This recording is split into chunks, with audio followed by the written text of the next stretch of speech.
विश्वाराध्य पंच परमेष्टि भगवान की, अनंत सिद्ध परमेष्टि भगवान की, वर्तमान जिन शासन नायक श्री वर्धमान महावीर भगवान की, परम पूज्य आचार्य भगवान श्री कुंद कुंद स्वामी मुनि महाराज की, परम पूज्य चारित्र चक्रवर्ती आचार्य भगवान श्री शांति सागर जी मुनि महाराज की, परम पूज्य सिद्धांत चक्रवर्ती आचार्य भगवान गुरुदेव श्री विद्यानंद जी मुनि महाराज की, श्रीमद् जैन धर्म की,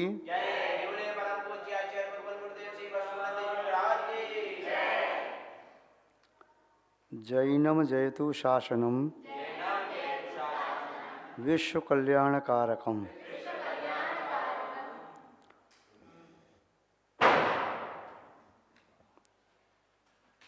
उपस्थित धर्म स्नेही सत श्रद्धालु भव्यवर पुंडरीक पुण्यात्मा महानुभाव, यहाँ पर आचार्य भगवान कुंद कुंद स्वामी विरचित विरचित समयसार ग्रंथ की वाचना चल रही है।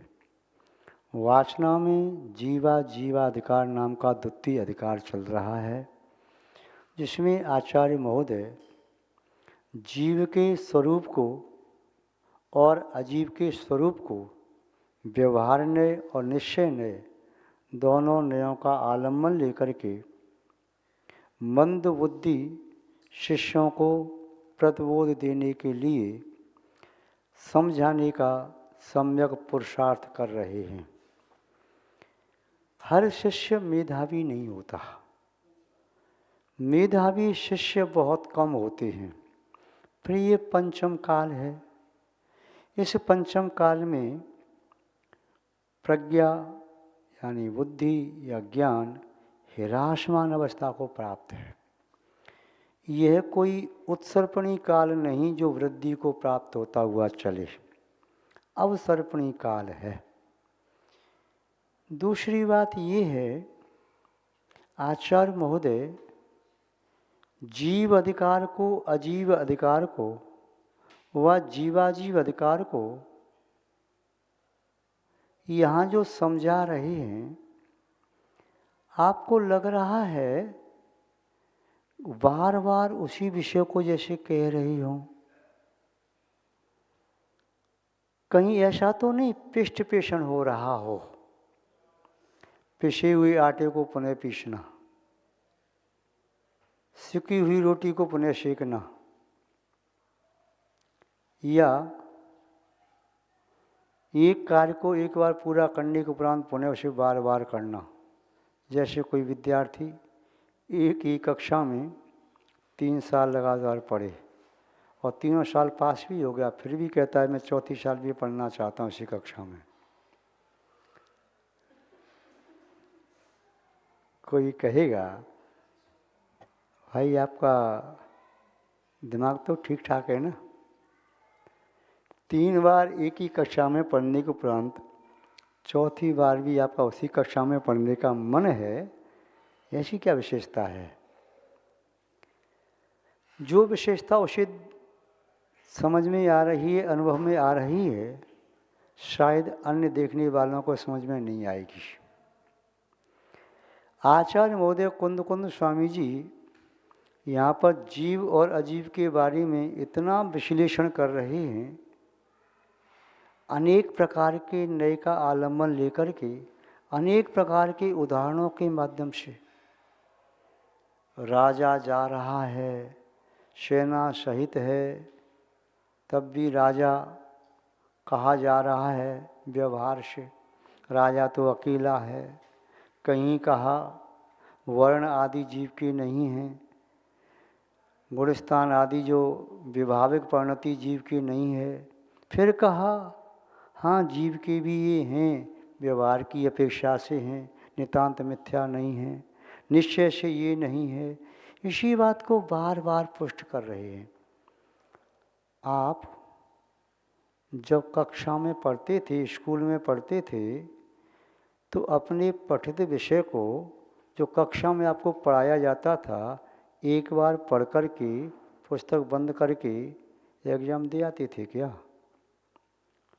स्कूल में पढ़ा आपने, घर में जा कर के पढ़ा आपने, फिर होमवर्क किया आपने, लिखा, उसके बाद बीच में जब भी समय मिला उसको पढ़ते रहे, और जब परीक्षा का समय आया तब आपने उसे एक ही विषय को 2-2 बार, 3-3 बार, 4-4 बार देखा। क्यों? कहीं ऐसा ना हो वह विषय विस्मृत हो जाए, मस्तिष्क में ऐसे रहे कि प्रश्न पत्र हाथ में आते ही खट से मैं लिखना शुरू कर दूँ, कोई छूट नहीं जाए। और कुछ लोग तो ऐसे होते थे रट्टू तोते की तरह से, उसको रटते थे, रट रट के क्या कहते, घोंटा मार के, तो रट रहे हैं। ऐसे ही आचार्य कुंदकुंद स्वामी भी उसी जीव तत्व का, अजीव तत्व का जो सत्य है उसे बिल्कुल ठंडाई की तरह से घोंट घोंट के पिलाना चाहते हैं, कहीं भूल नहीं जाओ। जीव जीव था, जीव जीव है, जीव जीव ही रहेगा, अजीब अजीब था, अजीब अजीब है, अजीब अजीब ही रहेगा। जीव कभी अजीब नहीं हो सकता, जीव कभी अजीब नहीं था, जीव कभी अजीब नहीं होगा, और जीव आज भी अजीब नहीं है। अजीब अजीब ही था, अजीब अजीब ही है, आज भी अजीब अजीब नहीं हो सकता, और आज भी अजीब और भविष्य में भी अजीब जीव नहीं हो सकेगा। ये सब बातें बार बार सुनने में आती हैं, किंतु फिर भी मोह की शक्ति बड़ी प्रबल है। ये शब्द कान में 100 बार सुनने के उपरांत भी मोह की बेड़ी टूटती नहीं, मोह की श्रृंखला वह जीर्ण शीर्ण नहीं होती। एक व्यक्ति ने कहा, मैंने समय सार को 108 बार पढ़ लिया, फिर पढ़ लिया मैंने, तो पढ़ के क्या किया? क्या तुमने जीवन में कुछ सुधार किया? क्या आपने संयम को स्वीकार किया, मुनि बने? नहीं। तो क्या आप देशवती बने? नहीं। तो क्या आपने श्रावक के वचनों का पालन करना शुरू कर दिया? वो तो नहीं हो सकता मुझसे। क्या चल रहा है? पंचम काल है। देखो महाराज जी, रात्रि में भोजन तो मैं छोड़ नहीं सकता, करना पड़ता है, दूध भी पीना पड़ता है, कभी चाय भी पीनी पड़ती है, कुछ और भी पीना पड़ता है। और जब भूख लगती है तो पहले तो मैं बिना अन्न का खाता था, किंतु अब वो क्या है, डायबिटिक हूँ ना, तो रात में कहीं डायबिटिक शुगर डाउन ना हो जाए, इसलिए थोड़ा सा बिस्किट खा लेता हूँ। तो रात में अन्न का त्याग नहीं है, नहीं है। फिर आगे आपका विचार क्या है? विचार ये है कि 108 बार समय सार पढ़ लिया, 109वीं बार और पढ़ लूँ। फिर विचार क्या? 10वीं बार भी पढ़ने का विचार है, 11वीं बार पढ़ने का विचार है। पढ़ते रहो, पढ़ते रहो। क्यों महाराज जी आप ऐसा क्यों करें? पढ़ते रहो। ये बात उपवास में कह रही हो कोई एक गंभीरता में कह रही? गंभीरता में कह रहा। क्यों? हो सकता है किसी बार आपकी सोती हुई आत्मा जाग जाए। इस समय सार की गाथाएं एक नगाड़े की चोट की तरह से हैं। हो सकता है आपकी आत्मा जाग जाए, आपके अंदर का बेटा सिंहत्व जागृत हो जाए। ये समय सार का पढ़ना हो सकता है ये मिथ्यात्व की चट्टान पर चोट पड़ रही है, हो सकता है मिथ्यात्व की चट्टान टूट जाए। डालते रहो समय सार की गाथाओं की औषधि आँखों में, हो सकता है चक्षु उन्मीलित हो जाएं, हो सकता है मिथ्या श्रद्धा व सम्यक्त में परिवर्तित हो जाए। पढ़ना बुरा नहीं है, हम नहीं मना करेंगे आपसे कि आप मत पढ़ो, हम अंतराय कर्म का बंद क्यों करें? पढ़ो, किंतु इतना अवश्य कहेंगे कि थोड़ा सा मन लगा करके पढ़ो। जब पढ़ो तो ये अनावश्यक विकल्पों को दूर रख दिया करो। जब पढ़ो तो पढ़ते समय कषायों की तीव्रता उत्कर्ष को दूर कर दो। जब पढ़ो तो मोह की तीव्रता को थोड़ा कम करो। मन लगा के पढ़ोगे, बार बार पढ़ोगे तो हो सकता है असर जरूर होगा। लोग कहते हैं चिकनी घड़ी पर पानी डालो तो कोई असर नहीं होता। ये वे कहते हैं जो निराशावादी हैं। आशावादी कभी ऐसा नहीं कहता। आशावादी तो कहता है पानी की एक एक बूंद चट्टान पर भी गिरे तो चट्टान में छेद कर दे, फिर मटका कौन मोटा होता है? चिकना भी हुआ तो क्या होगा? एक एक बूंद गिरेगी तो छेद हो जाएगा। यदि निरंतर आप आचार्यों की वाणी को श्रद्धापूर्वक पढ़ोगे, पढ़ते रहो पढ़ते रहो, आज नहीं तो कल, कल नहीं तो परसों, आप जागृत अवस्था को प्राप्त हो जाओगे, मूर्छा दूर होगी, होश में आओगे। तो यहाँ पर आचार्य महोदय जीव तत्व का जो व्याख्यान कर रहे हैं, अजीव तत्व का व्याख्यान कर रहे हैं, जीवा जीव का शुद्धाशुद्ध व्याख्यान कर रहे हैं, निस्संदेह वह चिंतन करने के योग्य है। जब तक पढ़ोगे नहीं, सुनोगे नहीं, समझोगे नहीं तो चिंतन कैसे बनेगा। कई बार व्यक्ति कहता है हम चिंतन क्या करें। चिंतन तो वही बनता है जो आपका स्वाध्याय का विषय है। स्वाध्याय नहीं करोगे तो आपके चिंतन में वही आएगा जो आप कार्य करते हो। व्यापारी के चिंतन में व्यापार का विषय आएगा, गृहिणी के चिंतन में घर का विषय आएगा, उद्योगपति के चिंतन में उद्योग का विषय आएगा, कृषक के चिंतन में कृषि का विषय आएगा, विद्यार्थी के चिंतन में विद्यार्जन का विषय आएगा। जो जिस काम को कर रहा है उसके चिंतन में एकांत में बैठेगा तो वही विचार जो अवचेतन मन में संग्रहित हो गए हैं वे निकल के बार बार आएंगे, जैसे स्वप्न में आते हैं, वही आपकी कल्पना में आएंगे, वही आपके चिंतन में आएंगे। यदि कोई व्यक्ति स्वाध्याय करता है, बार बार स्वाध्याय करता है, उसका फल आज नहीं दिखाई दे रहा, कल दिखाई देगा। नारियल का पेड़ आज लगा दिया, उसका फल आज ही नहीं आएगा, 20 साल लगेंगे। आम का पेड़ लगाया तो 2-4 साल में फल आएंगे, आज ही बीज बोते नहीं आ जाएंगे। टमाटर का पौधा हो सकता है महीने 2 महीने अपना फल दे दे, किंतु नारियल का पौधा इतना जल्दी फल नहीं देगा। उसका जीवन छोटा है तो फल जल्दी देता है, जिसका जीवन बड़ा है तो फल देर से देता है। छोटी उपलब्धि जल्दी होती है। मजदूर दिन भर काम करे तो 500 रुपये कमा सकता है, और 5,000 रुपये पर डे कमाने के लिए उसे पहले मेहनत करनी पड़ेगी, पढ़ाई करनी पड़ेगी, तब कमा पाएगा। और 50,000 रुपये डेली कमाना चाहता है तो उसे और परिश्रम करना पड़ेगा। हो सकता है जीवन के लगभग 75% समय अभ्यास भूमिका में लगे, उसके बाद कमा पाए। क्योंकि जितनी उत्कृष्ट वस्तु होती है उसको प्राप्त करने के लिए उतनी ही अधिक परिश्रम की आवश्यकता होती है। समय सार का फल मिल सकता है, कभी भी मिल सकता है। जीवन के किसी भी क्षण में वैराग्य उपज सकता है। संसार में रहकर प्राणी संसार को तज सकता है। समय सार पढ़ते पढ़ते हो सकता है उसका भाव आ जाए, मैं तो सीधा मुनि बनूंगा। हो सकता है उसकी भावना जागृत हो जाए उत्तम समाधि को प्राप्त करने की। हो सकता है समय सार का अध्ययन करते करते सुनते सुनते उसके परिणामों में निर्मलता आ जाए और मिथ्यात्व दब जाए, और उसकी शक्ति ऐसी जागृत हो कि वह कषायों का उपशमन कर दे, कषायों को दबा दे। इसीलिए उसे अध्ययन करना चाहिए, सुनना चाहिए। और कषायों को दबाना, कषायों को दबा देना ही आत्मा के लिए दबा देना है। मतलब कषायों को दबा देना, आत्मा को औषधि देना है, दवा देना है। एक पंथ दो काज कहते ना, इधर कषायों को दबाया, कषाय दबी, रोग उपशमित हुआ, उधर आत्मा को निरोगता की प्राप्ति हुई। जैसे सूर्य का उदय होते ही अंधकार भागा, प्रकाश आया। दीपक के जलते ही अंधकार तिरोहित और प्रकाश उद्घाटित। ऐसे ही सम्यक ज्ञान के माध्यम से जो प्राप्त होता है, उपलब्धि होती है, वह उपलब्धि कई बार शब्दों के परे भी होती है। ऐसा नहीं है कि पढ़ने वाला सब उपलब्धि को दूसरों को दिखा सके, और सच्ची उपलब्धि तो वही है जिसकी अनुभूति आत्मा को हो जाए, दूसरों के देखने में आए चाहे न आए। जिसके माध्यम से आत्मा को आनंद की अनुभूति हो रही है, आत्मा अपने आप को स्वतंत्र अनुभव कर पा रही है, मोह विकार राग द्वेष कषायों के जाल में से मुक्त होकर के आत्मा कहीं चैन की सांस ले पा रही है, समझो स्वाध्याय करना सार्थक है। वह पिंजड़े में बंद पक्षी यदि आकाश में उड़ पा रहा है तो समझो पिंजड़े की शलाकाओं को चोंच से तोड़ना उसका सार्थक हो गया।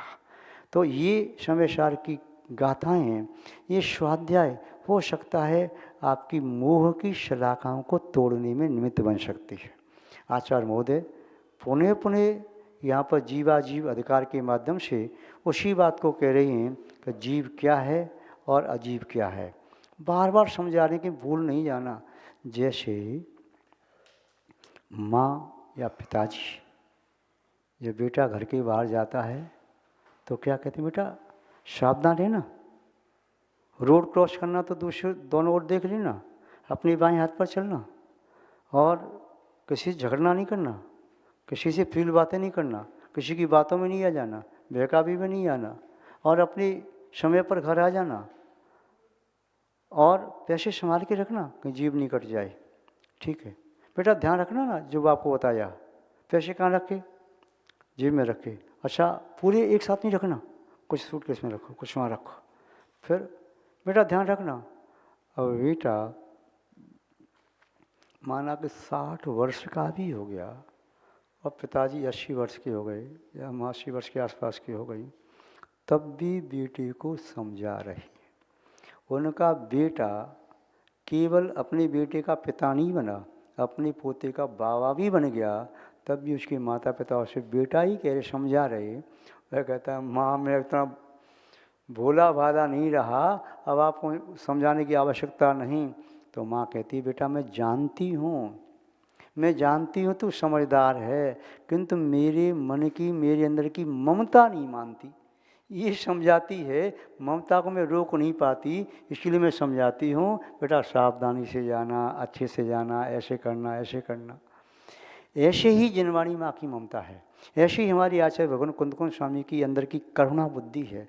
वह करुणा बुद्धि, वह धर्मानुराग बार बार प्रेरित करता है, अरे भाई एक बार अच्छी तरह से जीव तत्व के स्वरूप को समझ ले, और एक बार अपने शत्रु अजीव तत्व के स्वरूप को समझ ले। एक बार समझ तो ले तू, और समय निकाल के 6 महीने मेरे पास रुक जा, और बस शरीर को पड़ोसी मान ले, द्रव्य कर्म, नो कर्म, भाव कर्म को पड़ोसी मान ले। आत्मा के बारे में चिंतन कर, आत्मा के बारे में सुन, आत्मा के बारे में पढ़, आत्मा के बारे में लिख, आत्मा के चिंतन कर, आत्मा की चर्चा कर। और जब तुझे आत्मा का अनुभव न हो तब मुझे कहना। जो व्यक्ति जिस काम में निरंतर संलग्न रहता है, वे व्यक्ति रात में भी उसी स्वप्न को देखता है। जैसे माता बहनें कभी आहार देने में संलग्न हैं तो कई बार कहती हैं महाराज जी हमने आपको रात्रि में आहार दिया था। अरे रात में आहार नहीं देना, नहीं महाराज सपने में दिया था। एक व्यक्ति कहता है हमने आज सपने में भगवान की पूजा की, विधान किया है।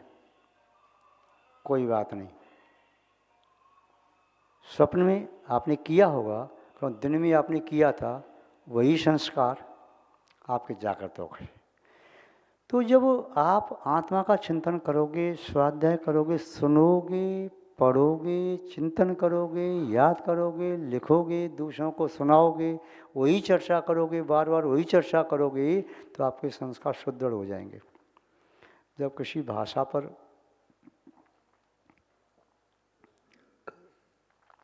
आप अपनी कमांड बनाना चाहते हो, भाषा पर अपना अधिकार करना चाहते हो, तो पढ़ाने वाले आपको क्या कहते हैं? चाहे आंग्ल भाषा है, चाहे संस्कृत भाषा है, चाहे प्राकृत भाषा, चाहे कोई और भी भाषा है, आप इसी भाषा को पढ़ो, इसी को सुनो, इसी को लिखो, इसी को बोलो। चाहे आप बोल पाए और न बोल पाए, टूटा फूटा जैसा बोलना बोलो, तो क्या होगा? वे शब्द आपकी टंग पर चढ़ जाएंगे, जबान पर चढ़ जाएंगे, तो फिर सोते हुए भी अचानक आपसे वही शब्द निकलेंगे। ऐसे ही आध्यात्मिक भाषा, आत्मा की भाषा, आत्मा का स्वरूप, आत्मा का लक्षण, आत्मा का गुण धर्म बार बार सुनोगे, पढ़ोगे, चिंतन करोगे, लिखोगे, दूसरों को सुनाओगे, तो फिर वह शब्द आत्मा से संबंधित आपकी जिह्वा पर आरूढ़ हो जाएंगे। और एक बार जिव्याग्रत में आरूढ़ हुई तो पुनः क्या होगा? वे उस सुखद रथ में से उतरना नहीं चाहेंगे, वही भाषा बार बार निकलेगी, और फिर वो जिव्या रथ पर आरूढ़ वे शब्द अपना रस, अपना अर्क आत्मा में पहुंचा देंगी। जैसे दूध में से घृत निकाल लिया जाता है, वैसे ही उन समय सार के शब्दों में से समय के सार को प्राप्त किया जा सकता है। आचार्य महोदय के शब्दों में देखें वे क्या कह रही हैं जीवाधिकार के संबंध में। गाथा नंबर 61, 62, 63 और 64। तत्भवे जीवाणम संसारत्थान होन्ते वर्णादि संसार पमुक्काणम रट्ठि दुवर्णो वर्णादो की। गाथा नंबर 62। जीवो चेव हीदि शब्बे भावति मरणसी यदि ही जीवसा जीवशय रति विशेषो दु दे कोई। अह संसारत्थाणम जीवाणम तुज होन्ति वर्णादि तम्मा संसारत्था जीवा रूवित्तमा वर्णा।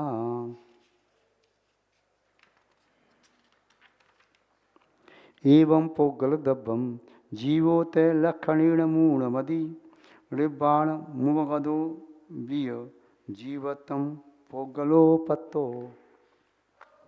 आचार्य महोदय क्या कह रहे हैं, उनके भाव को समझने की अपन कोशिश करते हैं। तत्तभवे जीवाणम संसारत्थान होन्ते वर्णादि।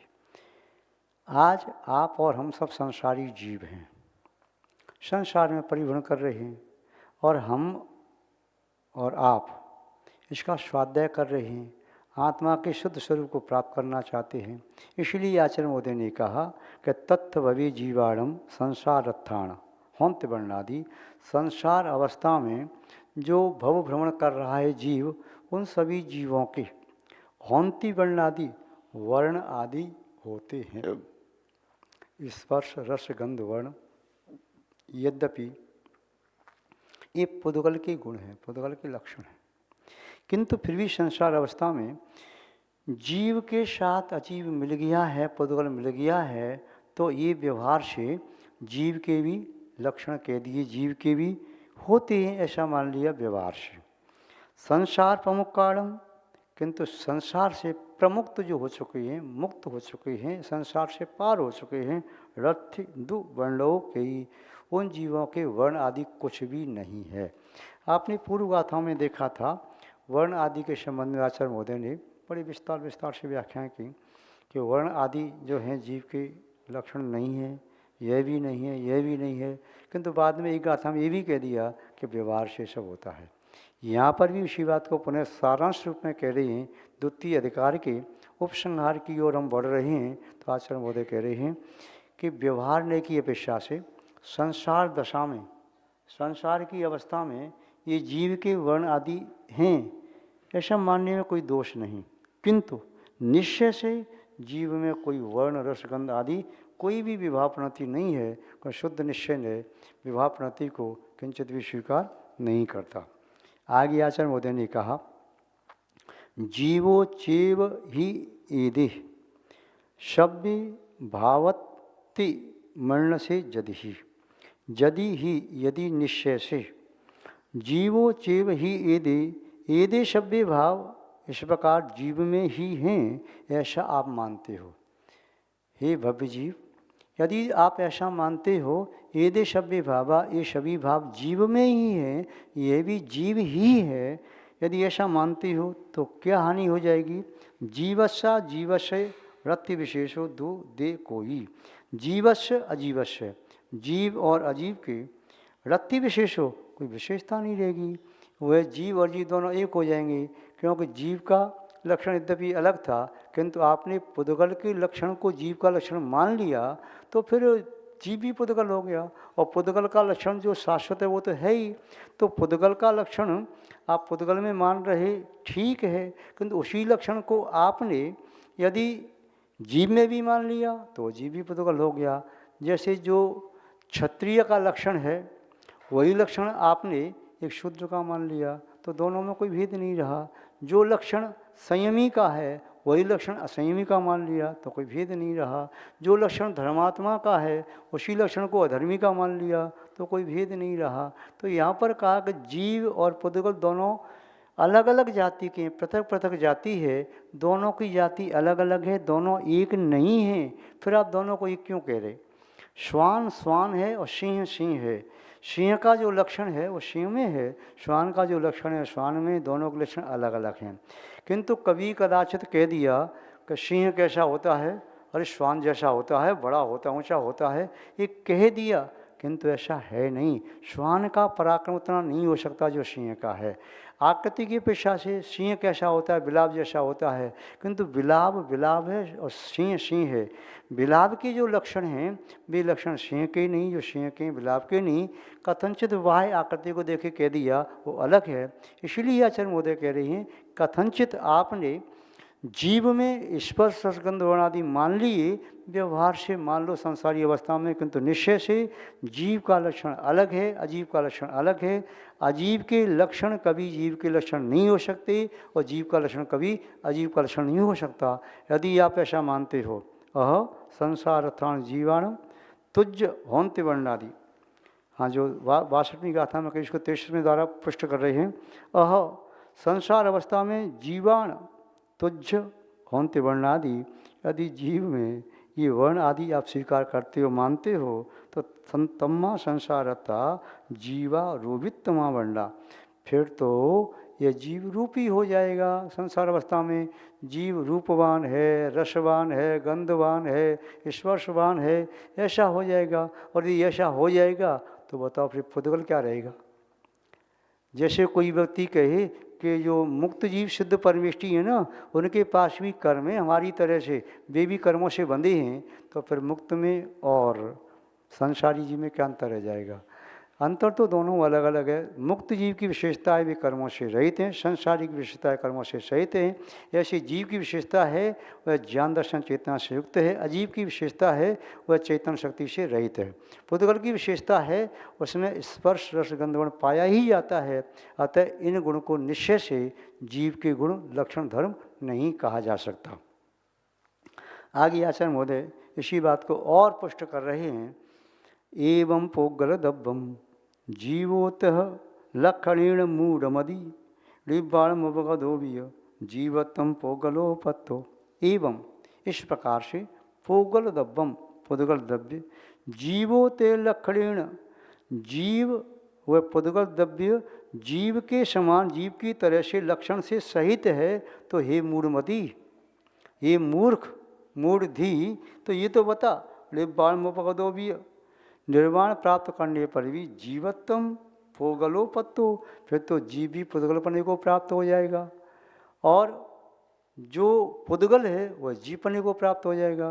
तो पुद्गल जीवपने को प्राप्त नहीं हो सकता और जीव पुद्गलपने को प्राप्त नहीं हो सकता।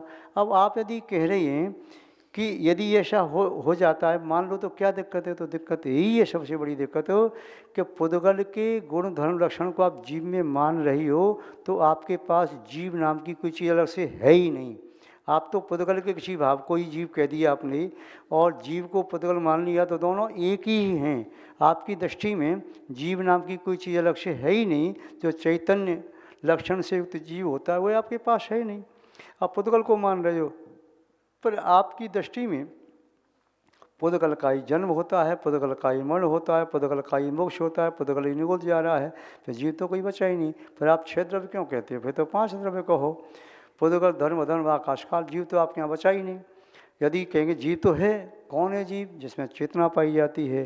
जब चेतना पाई जाती ऐसा लक्षण कह रही हो, तो चेतना पुद्गल में तो पाई नहीं जाती, चेतना अन्य जीव में तो पाई नहीं जाती। तो इसका आशय है कि चेतना लक्षण वाला ही जीव है, चेतना लक्षण वाला और कोई द्रव्य नहीं है। तद विलक्षणो अजीवा, चेतना लक्षण से विलक्षण या विपरीत लक्षण वाला अजीव होता है। तो अजीव का लक्षण चेतना से या जीव से विपरीत है, यानी उससे जस्ट अलग है। और जब अलग है तो आप उसको एक जैसा कैसे कह सकते हो? तो आचार्य महोदय पुनः समझा रहे हैं, हे भव्य जीव, हे भोले प्राणी, हे पथिक, आपकी यात्रा भी अंतहीन है। अज्ञानता के कारण, मिथ्यात्व के कारण, असंयम के कारण बार बार संसार में जन्म मरण तुम कर रहे हो। अब जन्म मरण से यदि मुक्त होना है तो जीव के शुद्ध स्वरूप को समझो। व्यवहार का स्वरूप सामने प्रत्यक्ष दिखाई दे रहा है, वह तुम्हारा वास्तविक स्वरूप नहीं है, वह तुम्हारा शुद्ध स्वरूप नहीं है, तुम्हारा ये अशुद्ध स्वरूप है। अशुद्ध को शुद्ध करना है। जैसे कनक पाषाण में सोना था, एक कनक पाषाण शुद्ध सोना नहीं है, शुद्ध सोना अलग है, किंतु कनक पाषाण में से शुद्ध सोना निकाला जा सकता है। ऐसे ही संसारी जो जीव है, शरीर में कर्म नो कर्म भाव कर्म से संश्लिष्ट है, तो उसमें से शुद्ध जीव को निकाला जा सकता है। और जो कार्यमाण वर्णा हैं उन्हें मुक्त कर दो, राग द्वेष आदि कर्म है उन्हें भी क्यों बांध के रखे, मुक्त कर दो। नो कर्म औदारिक आदि से इन्हें भी मुक्त कर दो और आप भी मुक्त हो जाओ। इनको बांध के क्यों चल रहे हो? आपने उनको बांध लिया और उन्होंने आपको बांध लिया। जैसे गाय के गले में रस्सी बांधी और रस्सी आपके हाथ में है, गाय दौड़ती, आप भी दौड़ते जा रहे। अब गाय को आप छोड़ नहीं सकते, तो गाय से आप बंधी हो, गाय आपसे बंधी, आप गाय को खींच रहे अपनी ओर, गाय आपको अपनी ओर खींच रही। तो जैसे पुद्गल को आप अपनी ओर खींच रहे, पुद्गल आपको अपनी ओर खींच रहा, ऐसा चल रहा है। किंतु बाद में यदि आप मुक्त होना चाहती हो तो उसको मुक्त कर दो, गाय को मुक्त कर दो तो आप भी मुक्त, आप मुक्त होगे तो गाय भी मुक्त। तो ऐसे ही पुद्गल की भी मुक्ति होना चाहिए। आप ये भावना भाव कि मैंने पुद्गल को इतनी बार बांधा छोड़ा, और बांधना किसी को अच्छा नहीं है। पुद्गल को भी क्यों बांध रहे हो, उसको भी छोड़ो। और जब दूसरों को मुक्त करने का भाव आपके अंदर आ जाएगा, उसको मुक्ति प्रदान करने का भाव आ जाएगा, तो आपको भी मुक्ति प्रदान हो जाएगी। एक मालिक अपनी नौकरी को अपने अधीन रख कर के वह न तो स्वयं स्वतंत्र है न नौकर स्वतंत्र है। मालिक के बिना नौकर परेशान, नौकर के बिना मालिक परेशान, दोनों एक दूसरे बंधे हुए हैं। मालिक कहता है यदि नौकर नहीं आया तो घर का काम कौन करेगा, मैं तो कर नहीं सकता, भूखा ही बैठा रहूँगा। और नौकर कहता है यदि मालिक के यहाँ मैं नहीं गया तो मुझे मिलेगा नहीं, तो मैं भी भूखा बैठा रहूँगा। तो दोनों एक दूसरे से बंधे हुए हैं। किंतु ये दोनों मुक्त हो जाएं, मालिक कह दे भैया तू आज से मुक्त, नौकर कह दे मालिक आप भी मुक्त, बस आपको भी मेरी चिंता नहीं करनी, मुझे जो तनख्वाह देते हो उसकी कोई चिंता नहीं, दोनों मुक्त। ऐसे ही हमें चाहिए हम अपनी आत्मा को भी मुक्त करें, और आत्मा ने जिन जिन कार्मण वर्णाओं को पकड़ रखा है, बांध रखा है, उन्हें भी मुक्त करें, वह भी शुद्ध अवस्था को प्राप्त हो और हमारी आत्मा भी शुद्ध अवस्था को प्राप्त हो, ऐसी भावना रखना चाहिए। इन चार गाथाओं का अर्थ यहाँ अभी संक्षेप में देखा, विस्तार से समय आने पर और देखना चाहिए। आज बस इतना ही पर्याप्त समझते हैं। जय बोलिए श्री शांतिनाथ भगवान की, परम पूज्य आचार्य गुरुदेव श्री विद्यानंद जी महाराज की, श्रीमद् जय। अगर खोजोगे अगर तो ही रास्ते मिलेंगे। मंजिलों की फितरत है कि खुद चलकर नहीं आती। संसार में दो प्रकार के मनुष्य हैं, एक भाग्यवादी, दूसरे पुरुषार्थवादी। पुरुषार्थ करके सफलता प्राप्त की जाती है, केवल हाथ पर हाथ रख करके नहीं। खोजते रहने पर मिलते जरूर मोती, चलते रहने पर मंजिल भार नहीं होती। सिद्ध है हमें पुरुषार्थी बनना है, और पुरुषार्थी अपनी मंजिलों को अवश्य प्राप्त करता है। उस जगह हमेशा खामोश रहना चाहिए जहाँ पर तुच्छ व्यक्ति जो दो कौड़ी के कहलाते हैं, वे यदि अपनी हैसियत और गुणों का बखान करने लगे। तुच्छ व्यक्तियों की चर्चा वार्ताओं में कोई श्रेष्ठ और सारभूत वस्तु नहीं मिल पाती। वे तुच्छ व्यक्ति अपनी तुच्छता को कहकर के आपके मनोबल को कम कर सकते हैं। अतः जहाँ पर सकारात्मक सोच वाले, उत्साही, उल्लासयुक्त मनुष्य अपनी सफलता की बात कह रहे हों, उन व्यक्तियों की बात को सुनना चाहिए और अपने जीवन में उन पुरुषार्थी व्यक्तियों की बात को ही अमल करना चाहिए। तभी सफलता आपके हिस्से में रहेगी, अन्यथा नहीं। ऐसे भी मनुष्य हैं संसार में, ऐसे भी मनुष्य हैं जो अहंकार से परिपूरित हैं, और ऐसे मनुष्यों का भी अभाव नहीं है जो विनम्र, सरल और सहज हैं। अहंकारी मनुष्य को दूसरे की उपलब्धि चुभ जाती है, किंतु विनम्र सरल सहज दूसरों की उपलब्धि से भी संतुष्ट होता है। बस इतनी सी बात समुद्र को खल गई। एक कागज की नाव मेरे ऊपर कैसे चढ़ गई। यदि बड़ा व्यक्ति जिस सफलता को प्राप्त न कर पाए उसे छोटा प्राप्त कर ले तो उसके मन में अफसोस होता है, किंतु आप यदि बड़े बनना चाहते हैं तो छोटे की उपलब्धि से मन में अफसोस नहीं करना बल्कि खुशी व्यक्त करना।